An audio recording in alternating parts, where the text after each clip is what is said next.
محمد يا رسول الله محمد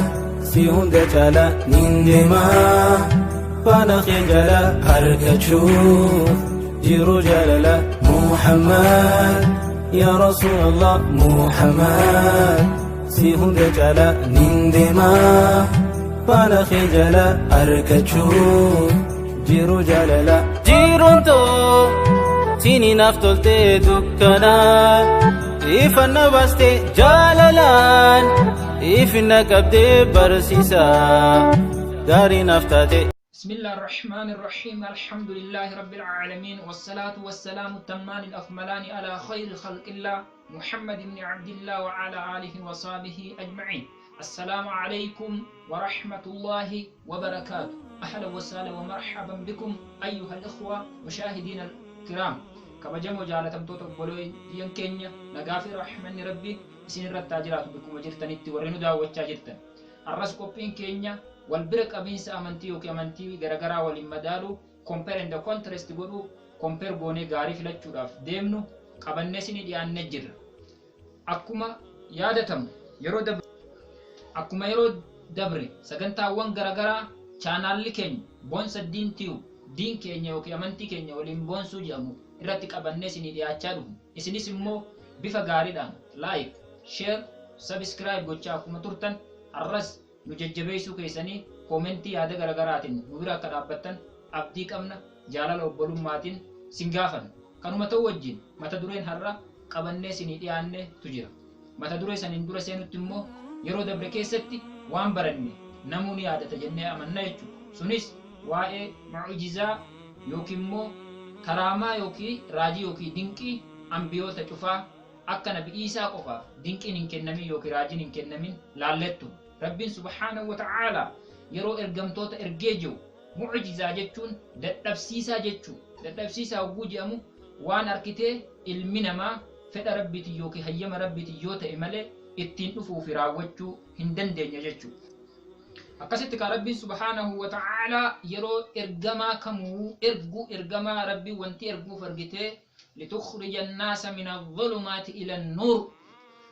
akkuma jee jiru jechuu rabbiin dukkana keessaa arkitee dukkana hamaa keessaa gara ifaa nuura islaamaa tawhiidaatti namni arkitee rabbi qofa yookiin waaqa samii dachii uume qofa akka waaqessu yookiin gabra ta'uuf ka ergamanidha jechuu. gabrummaa dhagaa mukaa jalaa akka baasaniif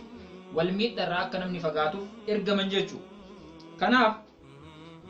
cufti isaanii yeroo dhufanii jiran haala yeroo isaanii fakkaatuu fi ummata isaaniitiin wal fakkaatu qabatanii raajii yookiin dinqii mu'jizaa dadhabsiisaa aadaa keessatti hin jirre qabatanii itti dhufan jechuudha. Akkuma laallee turre fakkeenyaaf Nabiyyullah Saalih alayhi salaam maali yeroo arkitee ummata isaaniitti ergamanii jiran ummanni isaanii akka isaan qeebaluuf rabbiin raajii yookiin dinqii kenneef isaan erge jechuudha. Dinqiin kunis arkitanii dhagaan gogaanis argitan jabaan kun gaala dhale jechuu izni rabbiitiin subhaanahu wa ta'aalaa. Har'aan tana namni tokkollee dhagaa keessaa gaala baasuu hin danda'u jechuudha. Nabiyyullah Saalih subhaanahu wa ta'aalaa rabbiin yeroo isaan ergee jiru izni rabbiitiin dhagaan gaala baase jennaan ummata gaala baasanii akka ummanni itti amanu ta'e jechuudha. Bifuma saniin Nabiyyullah Suleymaan yookiin Salamoon alayhi salaam jechuudha. Isas rabbiin hogguu ergee jiru kennaa hedduu bineensotaa fi beelladoota addunyaa tanarra jiran qofa cufa isaaniitu haala dubbisuu fi waliin haasa'uu danda'u erge. Hatta mixii yookiin immoo arkitee rirma lafarra deemtullee hanga dubbisu takka jechuudha. Bifuma saniin bubbee kana isattu dura namni akka xiyyaaraatti bubbee yaabbatee bahaadhiya keessa deemee addunyaa tana hooggane Salamoon jechuudha. Alayhi salaam. Bifuma kanaan rabbiin nabiyyoota garagaraa yeroo garagaraatti erge. Akkasumallee Eliyaas yookiin immoo arkitee nabii Eliyaas alayhi salaam rabbiin arkitee nabiyyoota erge keessaa tokko ta'uu wajjiin wan xaaguta yookiin waan rabbi gadi gabbaramu ka Ba'aal jedhamu yeroo sanii gabbaran irraa ummata isaa dhorkaa turu wajjiin yeroo arkitee ummanni isaa isa cunqursanii isa ajjeesuuf deeman akka Baaybiliin ibsutti kitaaba mootota isa lammaffaa yookiin Second Kings chapter 2 verse number 11 to 12 jechuudha. Chaaptarii lammaffaa irratti kitaaba mootota isa duraa kitaaba mootota isa lammaffaadha. Boqonnaa lammaffaa lakkoofsa 11 hamma 12 irratti qilleensa guddaadhaan kara samiitti ol fuudhamee jira. Akkasumallee Heenok yookiin Nabi Idris alayhi salaam akkuma Rabbiin subhaanahu wa ta'ala Quraana keessatti warafa'naahu makaanan aliyyaa akkuma Rabbiin jedhu jechuudha. Ol si fuunee jirraa yookiin Nabi Idris ol fuunee jirra makaana yookiin poozishinii bakka ol taatetti jechuudha. Samii afuraffaa keessatti ol fuudhamee jechuudha. Achitti ru'een isaallee keessaa fuudhamte jedhan Allah subhaanahu wa ta'ala aalam. Akkasumallee Baayibilii keessatti illee ni dubbate jechuudha. Seera harkitee uumamaa yookiin immoo The Book of Genesis boqonnaa 5 lakkoofsa 24 irratti Heenok gara samii fuudhamee jira. Bifuma kanaan nabiyyoonni cuftunuu kennaa kennaman kana waaqatu kenneef. Isaa yookiin immoo Nabi Ciisaa wanti adda isa nabiyyoota irraa godhu hin jiru jechuudha. Even if haalli inni ittiin uumames adda hin godhu ilma namaatirraa kun mu'jizaa yookiin dinqii Rabbiin akka cufattu waa raawwachuu fi uumuu danda'uuf waa cufa irratti danda'aadha jechuudha yookiin immoo Elshaadey akka jedhamu jechuudha. Allahu ala kulli shay'in qadiir ta'uu argisiisa uumamni isaati. Rabbiin ka subhaanahu wa ta'ala dandeettii waa cufa irratti danda'aa ta'uu ala kulli shay'in qadiir waa cufa irratti danda'aa waan harkitee uumamuun maltu waan hir'ina hin qabne naqsii hin qabne waan harkitee isaan malu kamuu raawwachuu fi uumuu irratti hir'ina akka hin qabne ta'uu dubbata jechuudha. Akkuma immoo yookiin immoo Elshaadey jedhamu jechuu Baayibilii keessatti ta'uu san Rabbiin bifni nama ittiin uumee jee walumaa galattuu Rabbiin ugguu dura uumu ilma namaa tokko uume abbaa dhala namaadhaa akka ta'e gara harkitee dhiigatiin jechuudha. Inni sunis Aadam jedhama jechuudha. Aadam jechuun magaala jechuudha, nama bifa magaalaa qabu jechuudha. Kanaafuu Aadam yeroo uumee jiru Rabbiin harkitee abbaas haadha maleetti biyyeewwan garagaraa addunyaa tanarraa bakka takkaa walitti fuudhame biyyeen sammuudhaan immoo makkaa walitti fuudhamte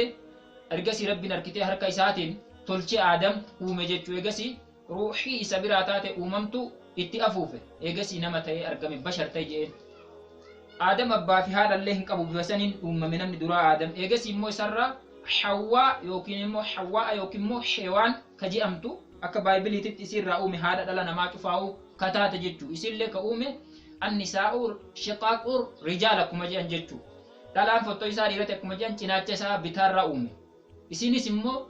haadha hin qabdu jechuudha. Aadam irraa uumamte jechuudha. Kanallee Rabbiin harkitee ta'uu waan takkaan jiru fedha akka fedhetti uumuu danda'a jechuudha. Bifuma saniin ana asirraa dubbachuu jiruu fi irra hedduu cufa dhala namaadhaa jarreen kanarraa kaafee ji'e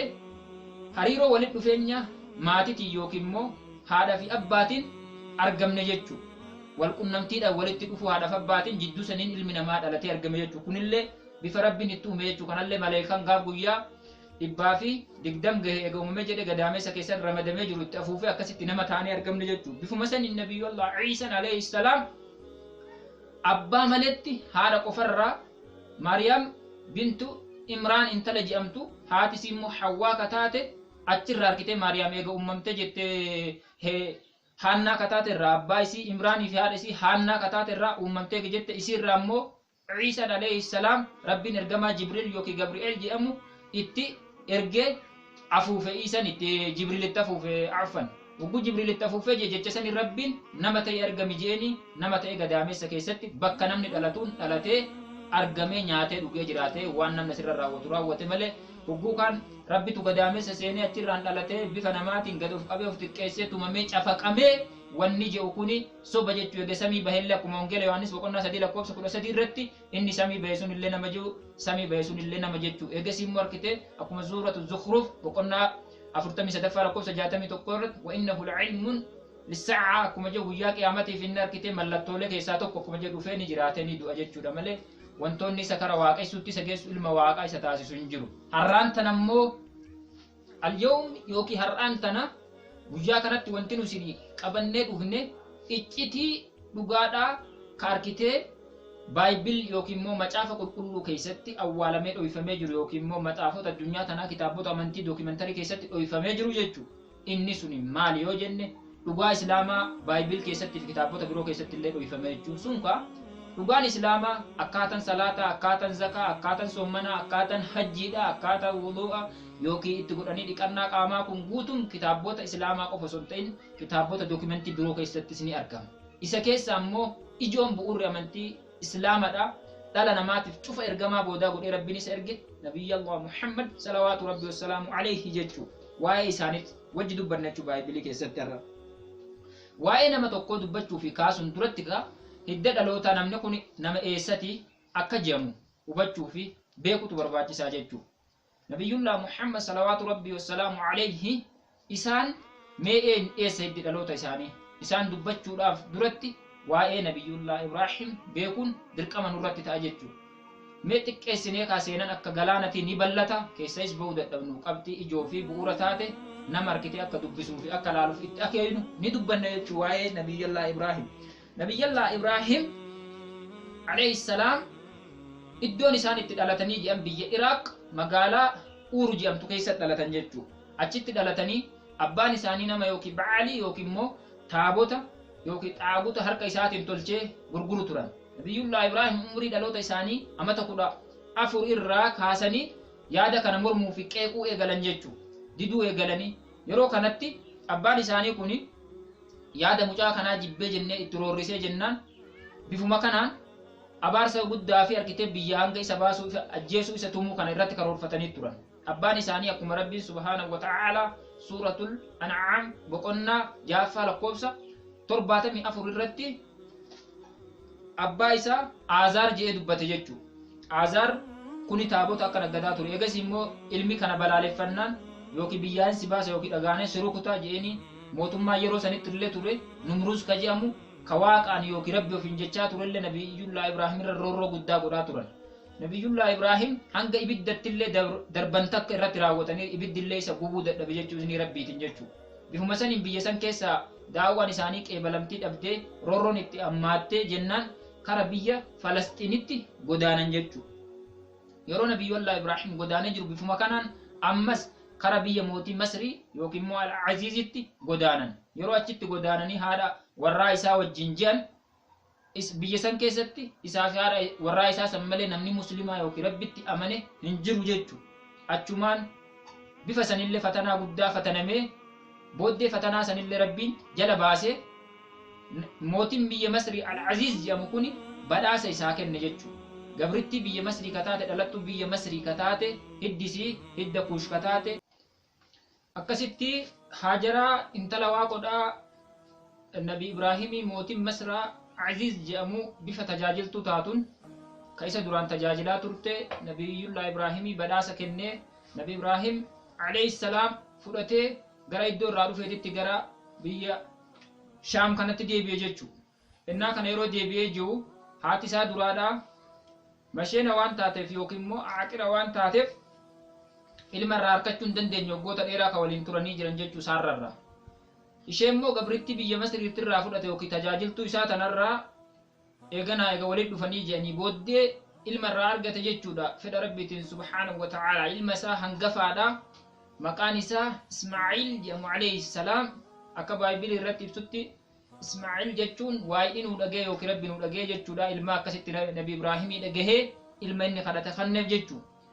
innaa kanatti yeroo kana keessatti jidduu harkitee saarratii fi jidduu Haajaraa gama saarratiin harkitee akka gaaf duraa jaallattee simatte san ta'uu baatee komiin xiqqashoo fuula isii irraa harkamnaan rabbi furmaata kanaatiif nabi Ibraahim akka jidduu isaaniitti dubartoota lamaatitti rakkanneef jecha haadha warraa isaa Haajaraa intala waaqodhaa akka harkitee gara biyya Hijaaz tana yookiin biyya Arabaa gara naannoo Makkaa kana fidu yookiin hijiraa baasu ajaje jechuu yeroo sanitti kana nabiyyullah Ibraahim alayhi salaam maal godhe jechuudha isaan qabeeti ilma isii Ismaa'iil wajjin sabiyyii yookiin ijoollee xiqqaata wajjin duydatti qabattee Haajaraa ta'anii nama sadiin kara biyya Hijaaz yookiin immoo biyya Makkaa kanatti godaanan jechuu yeroo godaananii jedhan nabiyyullah Ibraahim biyya Makkaa kana keessa gammoojjii barahaa waa tokkollee hin jiru ture jechuu ilma namaatirra ilmi namaa keessuma dabree bahee yeroo isa barbaachise ji'a malee achi keessatti iddoon jireenyaa manni jireenya namaadhaa hin turre achi keessa yeroo gahanii jedhan dhiiset biraa deeme yeroo kanatti Haajaraan alayhi salaam nagaan isirrattis haa jiraatu gaafii isaaf dhiyeessite jechuu nabiyyullah Ibraahim alayhi salaam gaafiin isin dhiyeessiteef yaa nabiyyii rabbii sumatu waan kana ajajama sammuu keetiitiin yookiin murtii sammuu keetiitiin asin hubattee deemte moo waaqa yookiin rabbi subhaanahu wa ta'ala si ajaje jennaan rabbitu na ajajee rabbitti sin dhiisee deemaa je'een jechu. Kanaafuu Nabiyullah Ibrahim waa'ee kanarratti seenaa kanaa rabbiin akka inni itti achitti irraanfatee yookiin immoo isaan dhiisee rabbitti kennee deeme kana rabbiin yoo irraa dubbatu suuratul Ibrahim boqonnaa 14 ayata 37 irratti laaluu danda'ama jechuu ifaan ifatti jira Qur'aana rabbiitirraa. Rabbiin ugguu dubbatu kun nabi waa'ee nabi Ibrahim irraa rabbanaa jee rabbiin kadhate jechuu inni ani dhugumatti askantuu qubsiisetiin jira yookiin kaa'eetiin jira iddoo jireenyaa godhee fi min dhurriyyatii shanyii tiyyarraa yookiin immoo qaama kiyya dhaloota kiyyarraa fiixaa tiyyarraa haadha warraa kiyyaa fi ilma hangafa kiyya Ismaa'il asitti dhiisee jira jee biwaadiin laga yookiin bawwaa gayri zii zar'in kaarkitee waa mukkeen takkarraa illee hin qabne yookiin immoo wanni achii sooratan kan jirre inda beeytikal muharram mana kee kabajamaa birattiin dhiisee jee rabbanaa ammas rabbii keenya jee kadhate jechuu liyuqiima salaataa wanni si kadhadhu akka isaan salaata gadhaabanii si yaadatanii jee jechuu faj'al afidatahum isaan taasisii sammuu isaanii taasisii minannaasi tahwi ilayhim sammuun ilma namaadha akka gara isaaniitti hawwitee yoomiyyuu harkitee isaan faarsituuf isaan kajeeltu akkasumatti kadachii waan qabne sanirraa akka namni karas qubsiifamuufillee du'aa'ii kadhate jechuudha nabiyullah Ibrahim warzuqhum min athamaraati la'allahum yashkuruun ammas isaan razzaqii rizqii irraa hiree irraa waan nyaatanii waan dhugan waan itti qanani'an irraa la'allahum yashkuruun akka si galateeffatanii je'een jechuu nabiyullah Ibrahim. Rabbiin da'waa isaa kanas hin ganne yeroo inni gatee deemee jee booda Haajaraan isii malee namni achi jiru hin jiru mucaan sabiyyiidha waan beeku waan nyaachiftus waan obaastuuf dhabdee yeroo kana mucaan harkaan laaffatee dadhabee jee nabi Ismaa'il kana lafa ciibsitee gaara lama jidduu makkaa kana jira jechuu Safaa fi Marwaa gaara jedhamu. Gaara Safaa kanarraa kaatee gara Marwaa fiigdi ammas nama laaluudhaaf jechuu ugguu kaanis Marwarraa kaatee gara Safaa fiigdi akkasitti al torba jidduu gaarreen lamaan kanaa fiigde jechuu yeroo kana hawwi isii kan harkitee rifaatuu isii kanaaf rabbiin ni dirmateef jechuu rabbiin nama isa wajjin jiruuf ni dirmataafi lallabaan tokko itti lallabee jechuudha maleeykan arkunoo miilli mucaa jala harkitee mucaan osoo dhidhiitatu bakka faana miila mucaa sanii faana mucaa jala bishaan burqe jechuu bishaan san fiidee walitti qab zam qabi yookiin sassaabi bifa sanin bishaan san walitti qabdee rabbiin isiidha haraammatu jee nabii rabbi sallallahu alaihi wasallam osoo isii walitti qabu taate galaana guddaa akka addunyaa tana furatu ta'a bishaanichi jechuu akkasii walitti qabdee ofiifis mucaafis dhuydee akkasitti rabbiin dheebsuu isii baase jechuu kana rabbiin amma baayibilii keessatti illee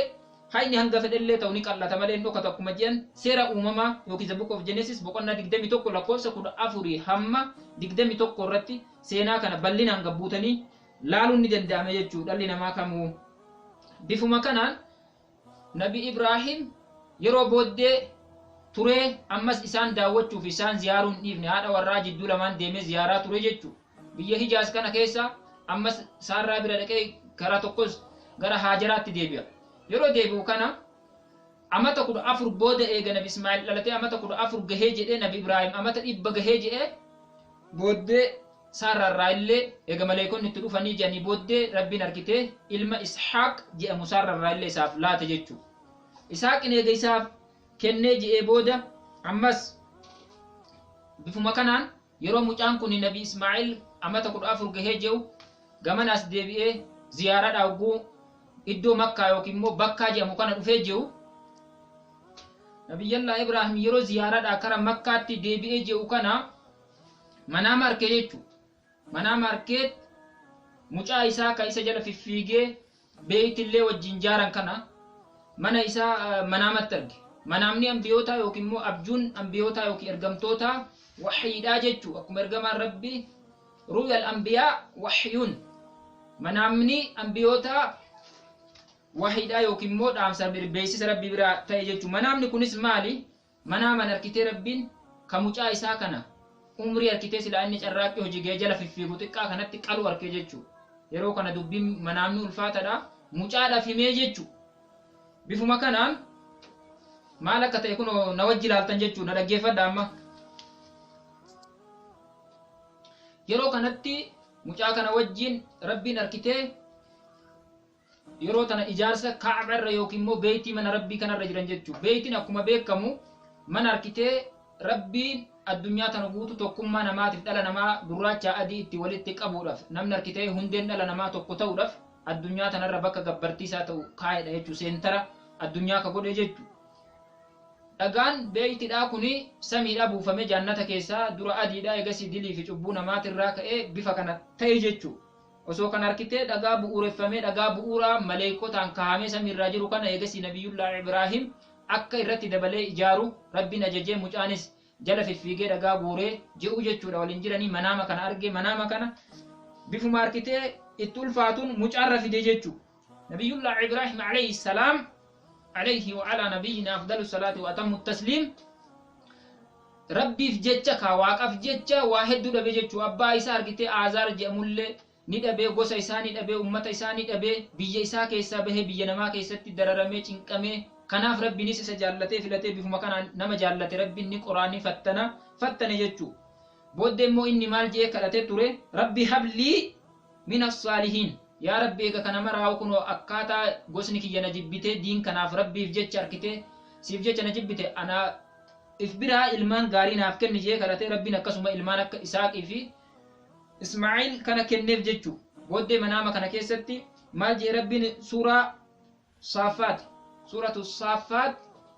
كيستي بقولنا صدمي تربفا آياتا إبتوكو في إبا تقرر هما إبا تقرر سديتي جوابين الله رودن تسن جتشو فبشرناه بغلام حليم مجاوب سقفون كن نفجع جتشو سنركتني إسماعيل كمجاني سادرا جتشو فلما بلغ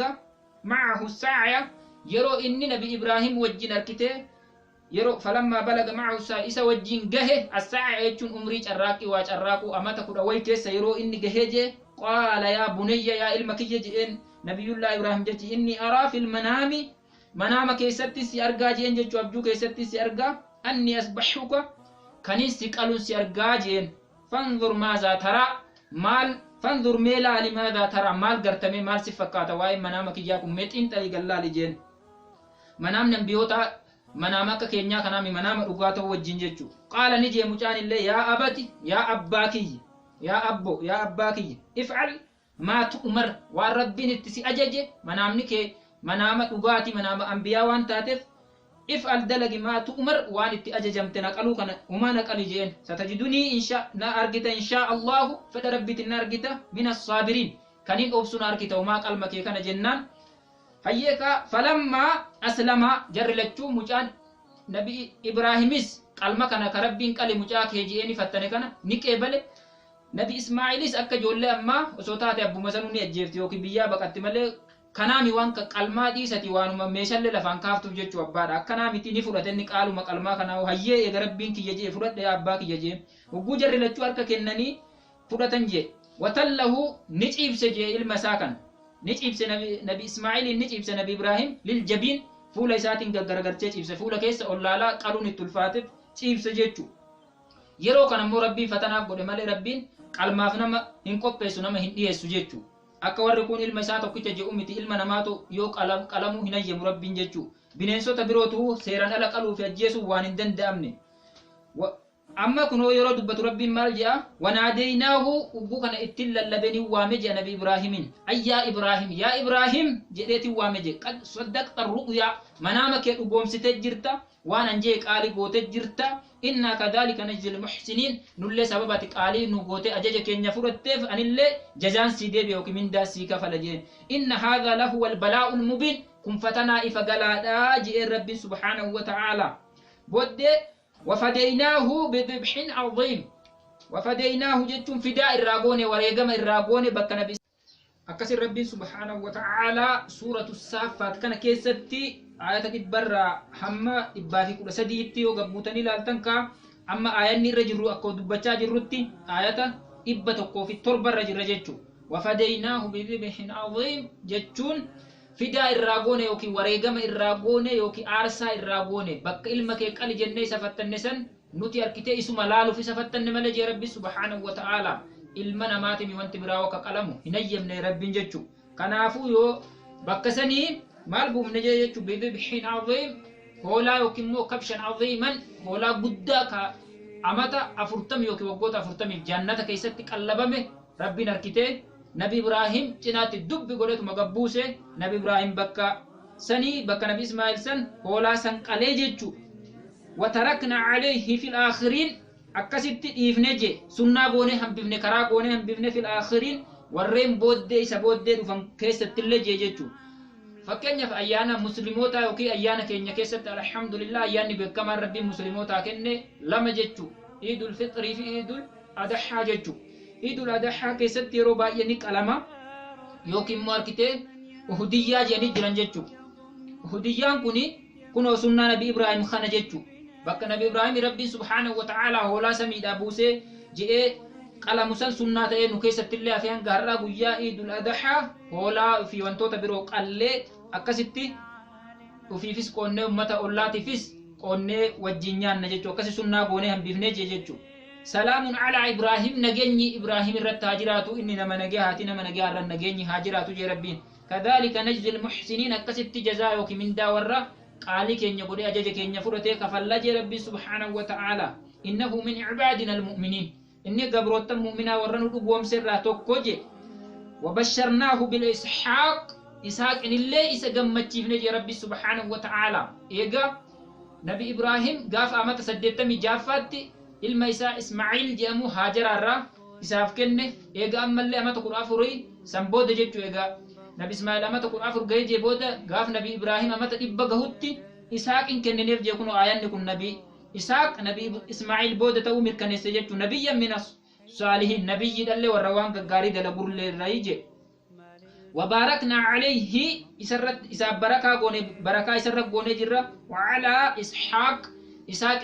بنما بركة فما نما بركة أبو سقوني جرا جي ومن ذريتهما شني إساني وكي إلمان إساني قومو إساني رابها لله محسن ورين قاري جرا ورين أكار كتير نبي ياقوم نبي يوسف في أسبات ورين نبي يوتا تنقوس إساني راجو فججو وظالمون أما اللي ورن نما ميديو في اللي ميدو جرا دانقا ربي اللي دبرج لني نفسه لبو ساتي مبين جي ربنا كانت دبتا سبحانه وتعالى وإن نبي إسماعيل في نبي إسحاق يجو قبابين أمتي نبي الله إسماعيل في نبي الله إسحاق إلمان نبي إبراهيم يجو إسان اللي بود إلمان الكتاب أباتو كوكون إلمان دلن يجو إلمان نبي إسحاق كل ألم إلمان نبي إسماعيل كل ألم إلمان كل ألمان نبي إسماعيل كيسا ilmaannan isaa kun guutuun gosa arabaa tana keessa faca'anii jiraatan jechuu duratti nabi Ismaa'iil eega haadha isaa wajjin achi keessa qubatee qalma kana jalaa illee fatanaa kana fatanuman kanallee jalaa bahee abbaa isaa wajjin illee beeytii ijaaranii je'anii booddee eega kana gosni arkitee arabaa ka Yaman keessa jiraatan gosa Juhuruum ka je'aman kuni karaa arkitee Makkaan keessa yeroo dabran zamzam bishaan argitee gaala isaaniitii fi geejjiba isaanii ofiifillee dhuganii iddoon kun iddoo qubsumaaf nu mijaa'aadha nutti tola jedhanii achi qubatanii achumaan nabi Ismaa'iil illee intala isaanii isaan irraa fuudhe jechuu intala isaanii isaan irraa fuudhet ilmaan 12 irraa harkate ilmaan 12 harkate kana keessa ilmaannan 10 biyya Hijaaz tana keessa yookiin Arabaa kana keessa faffaca'anii jiraatan jechuu gosni lama immoo Qeedaariif kaji'aman akkasuma wanti keessa qubatan Makkaa keessa jechuu so akkanatti ka gosa ilmaan 10 argatee gosoonni Arabaa 12 illee isarraa bahan jechuu kanaan duratti garuu arkitee seenaan isaa gara seenaa nabiyyana Muhammaditti waan deemuudhaaf deemnuuf obboleessa isaa Isaaq illee bifuma kanaan ijoollee 12 arkate ilmi isaa arkitee isaa keessa beekaman Yaaqub jechuu alayhi salaam bifa kanaan ijoolleewwan nabi Isaaq kun illee guddatanii jiraatan jechuu osuma kanaan jiranii ilma isaanii keessaa tokko beekamaan ka dubbanne jiru jechuu Yaaqub immoo abbaa Israa'elootati jechuu Israa'el jechuu kana akka arkitee muslimoonni itti beeknu hiini sirriidha Abdullah jechuu gabricha rabbii jechuu akkuma immoo yookiin immoo Zabuuk of Isaayaa kitaaba Isaayyaas raajechaa boqonnaa 48 lakkoofsa 20 irratti Yaaqoob gabricha kiyyaa kajee akkuma inni dubbatu jechuu Baayibilii keessatti garuu immoo warreen kiristaanota waan nama ajaa'ibu waa'ee maqaa Israa'el jedhamu kana yeroo nabi Yaaqoobitti baasu ji'an akka seera uumamaa yookiin immoo Zabuuk of Genesis boqonnaa 32 lakkoofsa 25 irraa hamma 30 dubbiftan gaaf tokko waa'ee nabi Yaaqoobitti dhufee ji'an. Nabi Yaaqub immoo na eebbiftu malee si gadi lakkisu je'ee qabee waaqumaa wal'aansoo qabee lafaan dhahe je'e rabbiin haashaa lillaahi min haadha jechu subhaanahu wa ta'ala rabbiin kanarraa qulqullaa'e jechu. Akkana jedhan kun waan nama qaanfachiisu waa inni boksara hin taane bikshoofaa jedhanii waan garagaraa jira ka warra boksii waltumu kana bifa kana jedhanii jira kun imma kitaaba rabbiiti jechuun nama dhibaa garuu hiin isaa sirriidha gabricha rabbiiti jechu. Bifuma kanaan Israa'eloonni fi Araboonni hortee Nabi Ismaa'il jechu jireessi isaanii yookiin hedduun isaanii. Israa'eloonni immoo hortee Nabi Yaaqub jechu. Kana jechuun maali? Araboonni Israa'elootaaf maal jechuudha? Adeerota yookiin abbeerota ta'aniif jechu. Kanaaf Nabi Ismaa'il alayhi salaam alayhi wa ala nabiyyina afdalu salaati wa atammu tasliim seenan isaa kana fakkaataa ilmaan kudhan argate kana intala gosa dubartoota lama fuudhee san keessaa ta duraa ta'uu diddee fi wal ta'uu didanii abbaan baase je'eenii baase inni isii lammataadhaan immoo ilmaan kudha lama irraa argate intala gosa juhurum taatu tana eega fuudhee je'e gosa 12 keessaa gosni lama kan Qeedaarii fi Nabiid jedhaman naannoo Makkaa kana keessatti turan jechuudha. Bifuma kanaan horteen Nabiyyi Muhammad illee salawaatu rabbi wassalaamu alayhi gosni isaanii ka irra deemtu gosa ilmaan Nabi Ismaa'il kana keessa warreen Adinaan jala deeman jechuudha. Adinaan Nabiyyi keenyaaf alayhi salaam abbaa 21ffaati jechuudha Nabiyyi Muhammad salawaatu rabbi wassalaamu alayhi. Fakkeenyaaf yoo ka dhufnu gattaate Adinaan ilmi isaa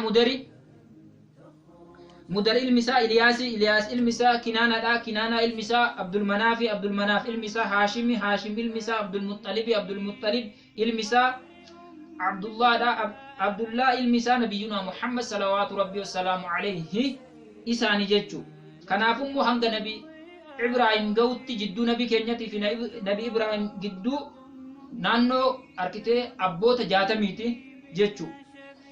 Jidduu Adinaanii fi immoo Nabi Ibrahim وقو علماء بيت الإسلام ركان 40 جدا بالتحقيق جتو لقمتي أبوتا فرتم جاني جدو نبينا محمد في معادنان أبوتا دقدمي توكو جرا ولد أبوتا جاتمي توكو الله سبحانه وتعالى عالم جتو بفما كانان نبيين كين يرو أبا إساني أكست نبيين كين عليه السلام غافر كتني أبا إساني عبد الله في هذا إساني آمين الرا دلتن kana jechuudha as keessatti illee seenaa jira abbaan isaanii hundeen isaaniitti deebitu jechuun millata abii kum Ibrahim akkuma jee karaa abbaa keessanii hordofaa akka jee abbaan nabii keenya akaakoon guddaan Ibrahim gala jechuun ilmi Ibrahim Ismaa'il akkuma jenne Ismaa'il immoo akka argitee qalmaaf dhiyaate bakka isaa rabbiin hoolaa buuse bifuma kanaan abbaa isaa kallattumaan Abdallah ibnu Abdul Muttalib ibnu Haashim ka jedhamu kanallee ilma isaa Abdallah kana abbaan isaa Abdul Muttalib kuni ilmaan dhabee ture yaa rabbi ilmaan kudhayyoo naa kennite tokko siif jechan qalaaje jechuu wallaalummaa gaafsan jirturraa jechuu eebuu ilmaanii qaburraa booda akkasitti bakka abbaa nabii Abdallah sallallahu alaihi wa alihi wasallam bakka sanii jechuudha eega hixaan isa baatee jee hixaa isaa san akka arkitee ilma bareedaa kana akka hin qalle bakka isaa silaa hixaa kanaadha gaala buufte jennaan gaala dhibba akkasitti bakka buusanii bakka Abdallah yookiin abbaa nabii keenya sallallahu alaihi wasallam gaalli dhibbaa sun fidaa ta'e yookiin immoo gorra'amee yookiin aarsaan kafalamee jechu. Kanaafuu nabiyyiin keenya sallallahu alaihi wa alihi wasallam gabaabinumatti yoo deebi'e jechuudha abbaan isaanii ka duraa ka Ismaa'il yookiin Ismaa'il ibnu Ibraahimii fi Khaliilullah ka ta'e fi akkasumallee Abdallah ibn Abdul Muttalib illee warreen lachuu warreen rabbiin qalma jalaa baasee ilma bareedaa dhala namaatiif furmaata ta'e kana ergi jechuu ibnu Zabiihaa jedhamee beekamaa jechuu kanuma ta'u wajjiin abbaan nabii Abdallah ibn Abdul Muttalib haadha warraa isaanii Aaminaa ka jedhamtu yookiin haadha nabii keenyaa sallallahu alaihi wa alihi wasallam fuudhanii eega je'anii osoo nabiyyiin hin dhalatin isaa garaa jiru aakhiraan itti dhuftee yookiin duuti itti dhuftee du'an jechuu haati isaallee eega nabiin dhalatee amata 6 ga'ee du'anii nabiin isaa amata 4 iddoo baadiyaa keessa guddifamee jiru kana maleekan Jibriil fi Mikaa'el dhufanii qoma isaanii baqaysanii operaasiyoonii godhanii qulqulleessanii hizdii fi hiqdii fi jibbarraa kanaan akka dhala namaa cufaa'u obsaa fi bal'inaan baatee deemuu danda'utti jaalanii jechuu nabiin akkasitti rabbiin rahmata addunyaatiif osoo inni ergamii amata 40ffaa isaanitti ergaman osoo amata 40ffaa hin geenye dura leenjii yookiin tarbiyaa haalli isaan ittiin guddatan sinqii yookiin galaa fudhachuudhaan jaahilummaa yookiin wallaalummaa sabni isaanii Arabaa keessa jiru kanarraa sirbaa fi dhiichisaa fi geerarsa of wallaalanii waan adda addaa dhalaadhaan wal keessa laaqachuu kana takkaa hin laaqannee farshoo hin dhuyne haala bareedaadhaan adda bahanii kara gaara Hiraa jedhamutti galaa yookiin sinqii isaanii fudhatanii osoo achi ta'anii gaafa mata 40ffaa isaan gahanii jiran ergamaan rabbi biraa ta'e maleeyikarraa Gabri'eel yookiin Jibriil ka jedhamu alayhi salaam isaanitti dhufee qabee isaan hacuucee iqraa jedheeni nabiyyi rabbi sallallahu alayhi wasallam maa ana biqaari awwaa qara'uu yookiin dubbisuu hin danda'u nama waa katabuu fi waa dubbisuu hin dandeenye jedheeni ifa godheef ammas numa qabe numa hacuucee qabe akkasuma jeen maa ana biqaari an qara'uu hin danda'u dubbisuu hin danda'u kan na lakkis ammas dubbisi jeen dubbisuu hin danda'u jeen san booddee ergamaan rabbii Jibriil alayhi salaam suuraa iqraa ka jedhamu yookiin immoo ayata suuraa arkitee basmalaa 96ffaa ayata takka hamma 5 kana irra qara jechuudha iqraa bismillahir rahmanir rahim jeeni maqaa rabbii keetiitiin qara iqraa qara'i bismi rabbika allazi khalaq maqaa rabbii si uumetiin qara'i allazi khalaqal insana min alaq isa ilma namaa alaqarraa yookiin immoo dhiiga ititaarraa uumeen qara'i iqraa wa rabbukal akram qara yammallee rabbii kee kabajamaa yookiin arjaate maqaa rabbii kee arjaateetiin jechuu allazi allama al-insana bil qalam isa ilma namaa qalamaa yookiin iskiriptoo yookiin bi'iriidhaan waa hedduu barsiisee je'eeni nabiyyi rabbii kan arkite akkasumatti uggusaniif qara'ee galee maatii isaatiin sodaadhe waan akkanaan na dhufa jennaan Khadiijan radiyallahu anha in sodaatin abshir rabbiin arkitee si hin miidhu ati nama arkitee rahima qabatu ati nama karaa rabbiitti irratti jiraatu nama tola yaadu jennaan akkasumallee nama arkitee waraqaa jedhamu bira dhaqanii ugguu laalchisan kun arkitee waa'ee akka yeroo jalqabaa nabi Muusatti dhufe bifuma saniin sittillee dhufaa jira osoon kasi dhaqqabu taate si jala deemetuun masii ta'ee miila sii dhiqee si wajjin jiraadha jedheeni akkasitti abdiitti godhe nabiyyii keenya rabbiin addunyaa guutuuf ergi jechuudha. Sagantaa itti aanu keessatti waa'ee nabiyyii Muhammad salawaatu rabbi wassalaamu alayhi akkaataa quraanaa fi hadiisa keessa jiru haasa'ameen dhumu galaana haa ta'u akkasumallee baayibilii fi kitaabota dookumentarii kitaabota akka hinduu keessa jirullee kana fakkaatu qabannee hamma isinii dhiyaannutti sagantaa kanaan buhaaraa jajjabaadhaa isiniin jenna wantoota nu hirrifnee fi dogoggora nurraa mul'ate irra nu dabru wajjin koomentii nu dhiyeessaa nu jajjabeessaa akkanuma mootumsa keessan laayik sheer sabiskiraayib gochuudhaan nu cinaa dhaabbadhaa isiniin jenna waan nu dhageeffataniif ulfaadhaa galatoomaa hordoftoonni keenya nu bira jirtanii fi alaallee nu daawwachuu jirtan cuftinu فجزاكم الله خيرا حياكم الله السلام عليكم ورحمة الله وبركاته. Hey there. Subscribe to my channel and also press this bell icon.